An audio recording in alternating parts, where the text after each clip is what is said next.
પક્ષીઓએ આપી ચેતવણી પણ કોઈએ માની નહીં. ગુજરાતના એક નાનકડા ગામમાં રઘુ નામના 75 વર્ષના વૃદ્ધ રહેતા હતા. તેમણે આખું જીવન ખેતી કરી હતી. વર્ષોના અનુભવથી તેઓ કુદરતના દરેક સંકેતને સમજતા હતા. ગામના લોકો તેમને પ્રેમથી રઘુદાદા કહીને બોલાવતા હતા. એક દિવસ વહેલી સવારે દાદા ખેતરમાં ગયા. તેમણે જોયું કે સામાન્ય રીતે મધુર અવાજ કરતા પક્ષીઓ આજે ખૂબ ગભરાયેલા હતા. કાગડાઓ સતત કા કા કરી રહ્યા હતા. ચકલીઓનું ઝુંડમાં ઉડી રહ્યું હતું. ગાય ભેંસ પણ બેચેન દેખાતી હતી. દાદાએ આકાશ તરફ જોયું. સૂર્ય હતો, પણ વાતાવરણમાં એક અજાણી બેચેની હતી. તેઓ તરત જ ગામમાં દોડી આવ્યા અને બધાને બોલાવ્યા. ભાઈઓ, આજે જ નદી પાસે રહેતા લોકો સલામત જગ્યાએ ચાલ્યા જાઓ. અનાજ, દવા અને જરૂરી સામાન સાથે લઈ જજો. મને લાગે છે કે મોટી આફત આવવાની છે.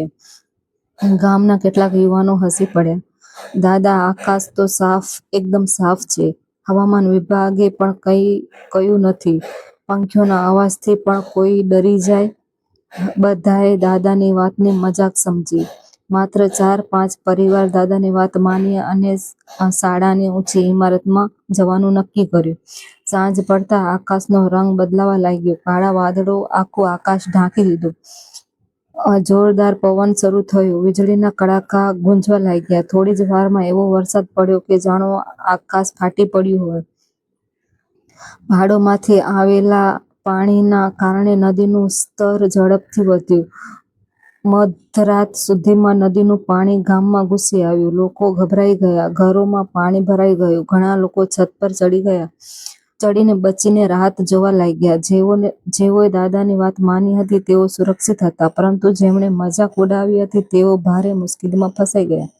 સવારે બધા સ્થળે ખસેડવામાં આવ્યા. વરસાદ બંધ થયા પછી ગામના સરપંચે સભા બોલાવી. તેમણે સૌની સામે રઘુદાદાને ઊભા રાખીને કહ્યું, આજે જો થોડા લોકો બચ્યા છે તો માત્ર દાદાની સમયસરની ચેતવણીને કારણે.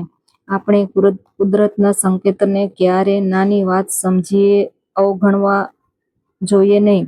એક યુવાન, જેણે દાદાની મજાક ઉડાવી હતી, દાદાના પગે પડી ગયો.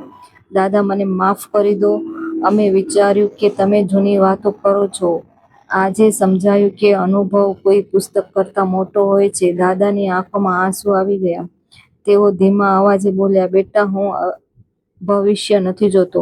કુદરત જ્યારે બોલે છે ત્યારે તેને સાંભળતા શીખો. પક્ષીઓ, પ્રાણીઓ અને પવન ઘણી વાર એવી વાત કહી જાય છે જે માણસને મોઢે સમજાય છે. તે દિવસ પછી ગામમાં એક નિયમ બન્યો. જ્યારે પણ પક્ષીઓ સામાન્ય રીતે ગભરાયેલા દેખાય અથવા પ્રાણીઓ અચાનક અજીબ વર્તન કરે, ત્યારે લોકો તરત જ સાવચેત થઈ જતા. વર્ષો પછી પણ લોકોને પોતાના બાળકોને આ ઘટના કહેતા અને સમજાવતા કે કુદરત ક્યારેય ખોટું બોલતું નથી. ખોટું તો માણસનું અભિમાન બોલે છે. જે વ્યક્તિ કુદરતના સંકેતને સમજે છે તે ઘણી વાર મોટી મુશ્કેલીથી બચી જાય છે. અનુભવ અને ચેતવણી ક્યારેય મજાક ન ઉડાવી.